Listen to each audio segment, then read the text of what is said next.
energy recovery ventilator, or maybe a heat recovery ventilator, or maybe even both. Today's video is sponsored by Ultra Air. Let's get going.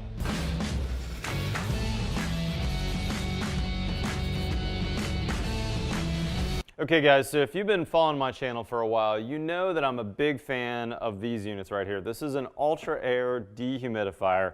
Super important, I think, for any builder in the hot, humid South, really climate zones 1, 2, or 3. However, a lot of northern builders experience very high moisture content in the air at various times of the year as well. Builders in the mid-Atlantic, builders really anywhere the grass is green. There may be some times of the year that a dehumidifier can make a big difference for your house. But there's been a lot of talk in the building science world about these boxes right here. This is actually a Trane ERV, Energy Recovery Ventilator. Very similar to an HRV. And what you're going to see on this box is there's 4 ports. And what's happening is you've got a duct into the house from the outside that goes into this box. And then you've got a duct from this box to the outside. What it's doing is it's bringing air in, it's sending it through this core right here, and then it's sending that air back out.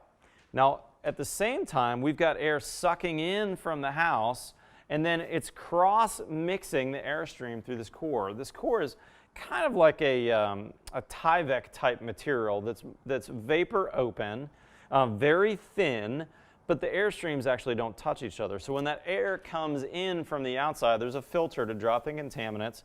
It's going to pass through this core, and on the inside of the house, in our bathrooms, in our kitchen, places that have higher humidity, we've got air sucking into the unit, and then we've also got air supplying out of the unit. So basically the fresh air comes in, it goes through the core, and then it comes out this way into the house.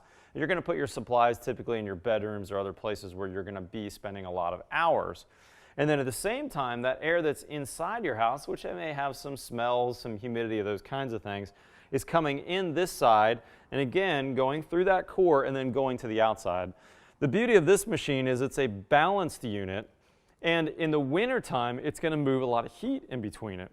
You know, you can think of that little sheet of Tyvek, basically. That's not actually the material, but it's kind of like that. In the core, very thin, heat moves through it very easily. But the other interesting thing about this model, an ERV, which is different from an HRV, is this also moves moisture. So that if the incoming air has some humidity in it, which we often experience, especially in the spring and the fall in my area, but maybe in your area as well, and my inside air is more dry, when that inside air goes out and passes through that core with those streams, some of the humidity moves as well. So just a couple of, for example, numbers. Let's say it's 65% humidity out, and inside my house it's 40% humidity. Depending on the efficiency of these models, and some of them are incredibly efficient, that air will not only warm up if it was cold outside, but if it's humid outside, those air streams, because they're mixing, it's going to drop some of the humidity.